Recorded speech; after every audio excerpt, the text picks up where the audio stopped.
Hello friends, कैसे हो? Hopefully आप सभी अच्छे होंगे। तो एक्सरसाइज की बात करें तो आज जो एक्सरसाइज हम करने जा रहे हैं वो करेंगे लेग्स की एक्सरसाइज।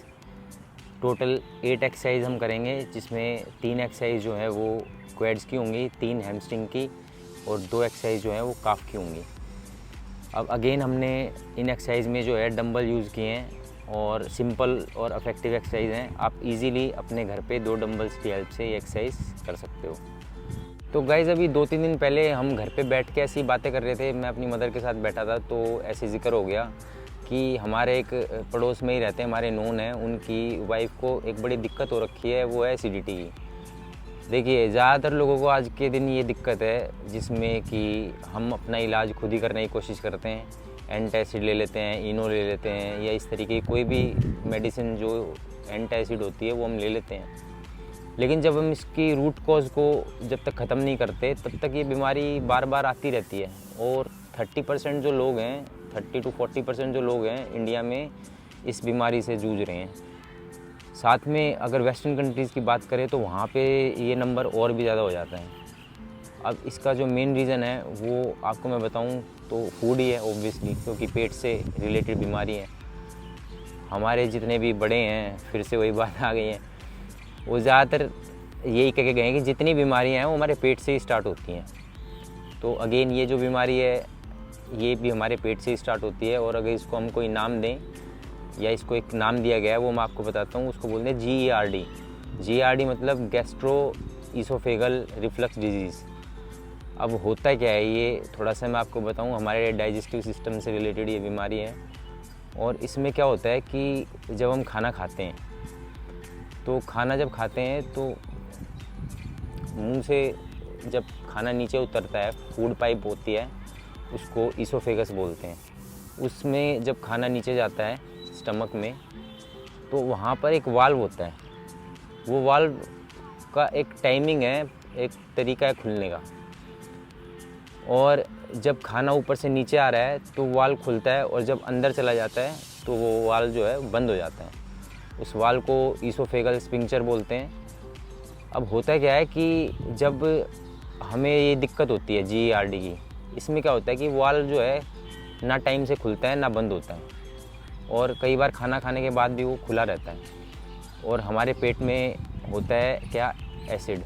आपको पता है खाने को पचाने के लिए हमारे पेट में एसिड होता है। और जब उसमें खाना जाता है पानी के, क्योंकि खाने में थोड़ी जो क्वांटिटी होती है वो पानी की भी होती है, जब वो जाता है तो एसिड के साथ जब पानी मिक्स होता है तो फ्यूम्स उठती हैं। अब अगर वो फ्यूम्स जो हैं वो अगर हमारे पेट में ही रहे तो कोई दिक्कत नहीं है, क्योंकि हमारे पेट में एक लाइनिंग है म्यूकस की, जो कि एसिड के कांटेक्ट में आने से बचाती है।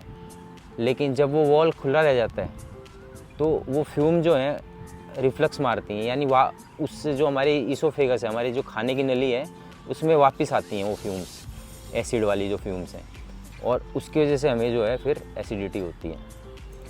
तो ये मेन कॉज है। तो इस रूट कॉज पे हमें काम करना है। उसके लिए मैं आपको बताऊं कि एक तो आपको जंक अवॉइड करना है, एक मैदा की जो चीज़ें हैं वो अवॉइड करनी है, और धीरे खाना है। जैसे मैंने आपको पहले बताया, जल्दी जल्दी खाना नहीं खाना है। मैंने पहले ही बताया कि जब आप जल्दी जल्दी खाना खाते हो तो ढंग से चबाते भी नहीं हो खाने को। और जैसे मैं बताऊं आपको कि हमारे जो जैसे ही हमने खाना मुंह में डाला, वहीं से हमारी जो डाइजेशन प्रोसेस है, यानी खाना का पचना मुंह से ही स्टार्ट हो जाता है, पेट तक पहुंचने की ज़रूरत नहीं है उसे।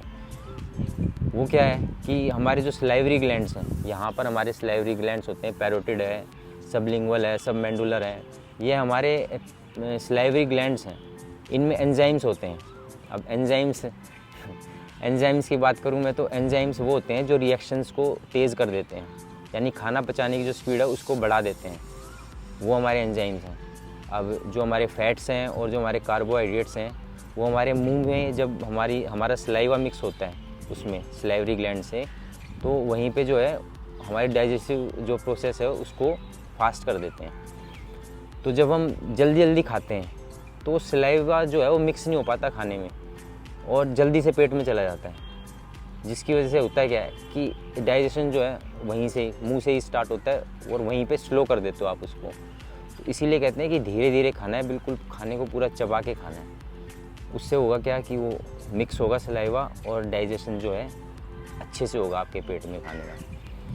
तो ये रीज़न है। और दूसरा एक और मैं सबसे बड़ा रीज़न बताऊं कि स्ट्रेस और एंजाइटी जो होती है वो सिर्फ हमारे डाइजेस्टिव सिस्टम को ही नहीं, हमारी फिज़िकल सिस्टम को ही नहीं, इवन हमारे हर सिस्टम को अफेक्ट करता है।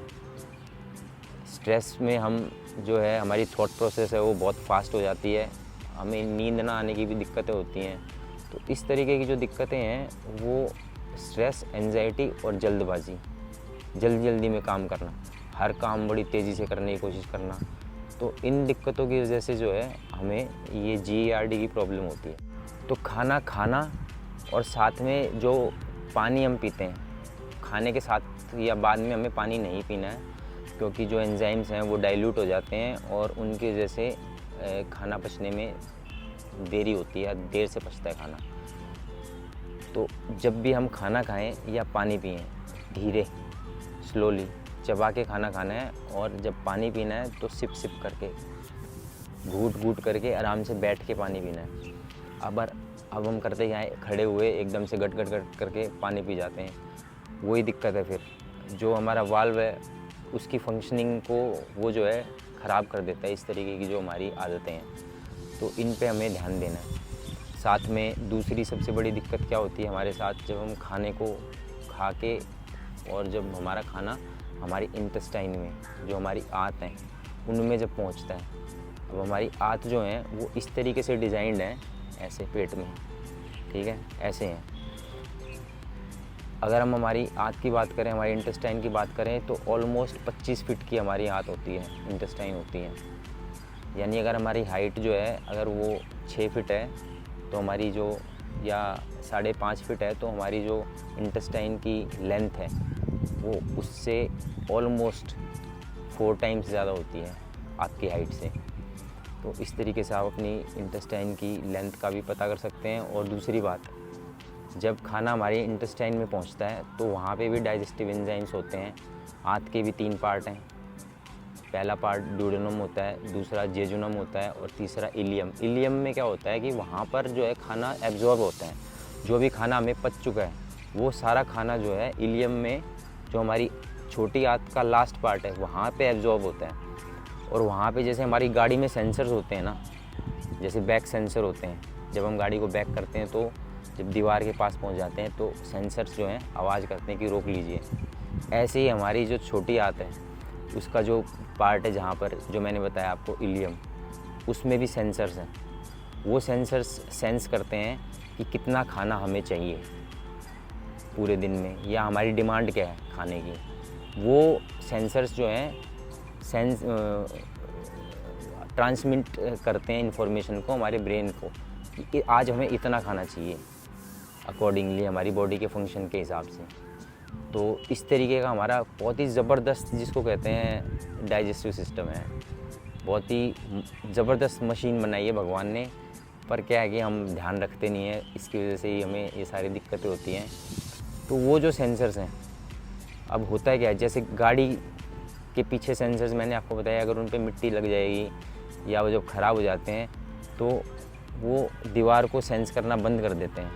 ऐसे ही जो हमारे ये सेंसर्स हैं, जब हम लगातार जंक खाते हैं, ऑयली खाते हैं, फ्राइड खाते हैं, शुगरी खाते हैं, तो ये सेंसर्स भी जो हैं इन पे भी एक तरीके से मिट्टी जम जाती है।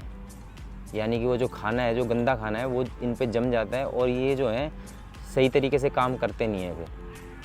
ठीक है, बहुत सिंपल लैंग्वेज में मैं आपको समझा रहा हूँ, ज़्यादा कॉम्प्लिकेट नहीं करते हुए। तो वो सेंसर जो है काम करना बंद कर देते हैं, एक तो जंक फूड की वजह से, और दूसरा स्ट्रेस और एंजाइटी, इसकी वजह से उन सेंसर्स में दिक्कत आती है। और फिर इसीलिए हम स्ट्रेस में ज़्यादा खाते हैं। जब हमारी बॉडी स्ट्रेस में या एंजाइटी में चली जाती है तो सेंसर्स को ऐसा लगता है, जो हमारी छोटी आंत के सेंसर्स हैं उनको ऐसा लगता है कि हमारी बॉडी किसी डेंजर में है, इसीलिए वो स्ट्रेस और एंजाइटी में आ गई है। और फिर वो क्या करते हैं, फूड को स्टोर करना स्टार्ट कर देते हैं कि जल्दी से ज़्यादा फूड लो और एनर्जी के लिए स्टोर करो। और जैसे मैंने पहले भी बताया आपको कि प्रोटीन जो है उसमें 1 ग्राम प्रोटीन में 4 कैलोरी होती हैं, ऐसे ही 1 ग्राम जो कार्बोहाइड्रेट है उसमें भी 4 कैलोरीज होती हैं, लेकिन फ़ैट 1 ग्राम फ़ैट में 9 कैलोरीज होती हैं। तो ये जो कैलोरीज़ का चक्कर है, अब ज़्यादा कैलोरीज़ कहाँ से मिल रही हैं हमें? फ़ैट से मिल रही हैं। तो जो हमारी स्मॉल इंटेस्टाइन के सेंसर्स हैं वो जब वार्निंग भेजते हैं आगे कि जल्दी से हमें फूड चाहिए स्टोर करने के लिए, तो सबसे पहली चीज़, सबसे ज़्यादा कैलोरी वाली चीज़ को वो स्टोर करेंगे, वो क्या है? फ़ैट। तो स्ट्रेस और एंजाइटी में हम करते क्या हैं? इसी वजह से ज़्यादा खाते हैं और उसको स्टोर करते हैं कहाँ पर? पेट पे।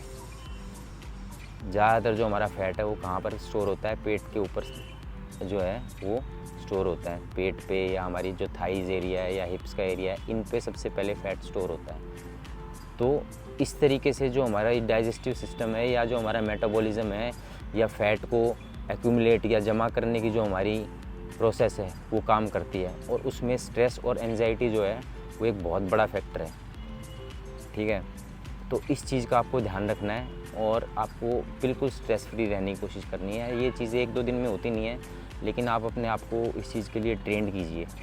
आप ट्रेंड कीजिए अपने आप को कि आप जो है धीरे धीरे एक तो लोगों से जो है एक्सपेक्टेशंस रखनी कम कर दीजिए बिल्कुल। क्योंकि हम जब लोगों से एक्सपेक्टेशंस रखते हैं और वो जब पूरी नहीं होती है, सबसे बड़ी दिक्कत हमारे साथ वही है आज के दिन में, कि हम लोगों के साथ जो है एक्सपेक्टेशंस बहुत ज़्यादा रखते हैं और उनको अपने तरीके से चेंज करने की कोशिश करते हैं, जो कि पॉसिबल नहीं है। आप किसी को अपने तरीके से कभी नहीं बना सकते हो। सबसे ईजी तरीका यही है कि आपको खुद को चेंज करना होता है। आप खुद को चेंज कीजिए। वो कैसे? कि आपको स्ट्रेस फ्री रहना है। इस पाथ पे आप आगे बढ़िए। जितना आप स्ट्रेस फ्री रहने की कोशिश करेंगे और लोगों को जैसे वो हैं, आप किसी को चेंज मत करिए, जैसे वो हैं उनको वैसे ही एक्सेप्ट कर लीजिए। तो आधे से ज़्यादा दिक्कत तो आपकी वहीं पे सॉल्व हो जाएगी। जो आपका स्ट्रेस एंजाइटी है ये ख़त्म हो जाएगी। और तीसरी चीज़ जो मैंने बताई थी, जल्दबाजी, हरी रहते हैं हम पूरे टाइम, जल्दी। थोड़ा लाइफ की जो पेस है उसको स्लो करने की कोशिश कीजिए। ठीक है, वो आपको मेंटली भी पीस देगी और आपकी बॉडी के लिए भी फ़ायदेमंद है। आपको फिटनेस भी देगी वो चीज़, आपको मेंटली भी फिट रखेगी और फिज़िकली आपको बहुत ज़्यादा इस चीज़ से बेनिफिट होने वाला है। तो ये एक रिफ्लक्स जो डिज़ीज़ है इसके बारे में मैंने आपको बताया है। तो 3 चीज़ें मैंने आपको बताई है। पहली चीज़ कि आपको धीरे धीरे खाना खाना है और धीरे धीरे पानी पीना है। दूसरी चीज़, आपको जंक और ऑयली फूड जो है वो बिल्कुल अवॉइड करने हैं। और तीसरी चीज़ जो है वो बताया मैंने, स्ट्रेस और एंजाइटी, इससे आपको बिल्कुल बचना है। तो ये जो डिज़ीज़ है इससे आप पूरी तरीके से पीछा छुड़ा लोगे और साथ में बाकी जो और दिक्कतें हैं मेंटल पीस को लेके, उनसे भी आप बचे रहोगे। तो गाइज़ ये कुछ बातें थी जो मेरे दिमाग में आई थी, जो डिस्कशन से मेरे दिमाग में आई और मैंने आपके साथ डिस्कस की। तो इन पे आप काम कीजिए और डेफिनेटली आपको इनसे फ़ायदा होगा। तो अभी चलते हैं जिम और आज की एक्सरसाइज मैं आपको दिखाता हूँ। बहुत बढ़िया एक्सरसाइज होने वाली है, ध्यान से देखिए और एक्सरसाइज कीजिए और फिर दोबारा आपसे फिर से जल्दी ही मिलते हैं। तब तक के लिए बाय।